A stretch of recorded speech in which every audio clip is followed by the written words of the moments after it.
Hello, Health Seeker. It's Richard from Spinecentral with a quick liberated lifestyle message. So, I'm off hiking in Indian canyons. This is in Palm Springs, California. And that's actually more of a ramble than a hike, but as I ramble along here, I'm thinking of a couple of really important principles that have served me so well through the years. The first one is the importance of alone time. Now, I would love to bring friends with me to America, yet it's not my job to pay for their flights. So I find myself here alone, getting some downtime, just rambling along with my thoughts in nature. And this is so critical for me personally, and I'm sure it would be for you as well, because what it allows us to do is just get away from the normal routine and just clarify our thoughts.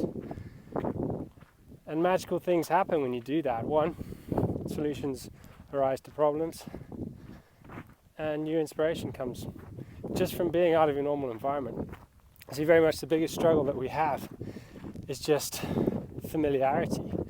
You know, we're automatic creatures. Everything happens by subconscious reflex. So it's very hard to, get above and beyond your current station if you're still in the same loops, the same circles of influence, day in, day out, week in, week out. And the simplest way to break that pattern is to get out of it, get somewhere new.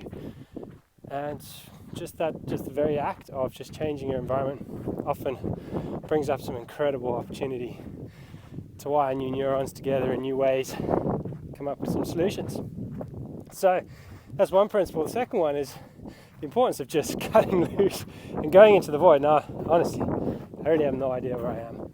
I have no idea how long it's going to take me to do this hiking loop, or even if it's a smart thing to do on my own. But I'm out there heading into the void, and this is another important principle. Forget about trying to know all the path. You can't know every step you must take. The most important thing is to take the first step, and to be willing to take that step in a direction you have no idea about. Somewhere new, somewhere different, somewhere bold. That's what it's going to take, my friends. That's what it's going to take for you to get above and beyond your current station. So here's hoping I find my way back. Thanks for listening. Okay, so I'm about 3 hours into this now. Just scrambled over that ridge, and there's a whole load of nothingness here, absolutely nothing. I'm not seeing a bird, an ant, any form of wildlife anywhere. It's just most of the time this almost deathly silence, which is actually quite enchanting, but also a little bit foreboding in some senses. And the wind kind of rushes and gushes through these little gullies here, making sounds that I can only imagine are pretty similar to what the Boogie Man would make. So I kind of half expecting him to jump out. Good to see another soul anyway.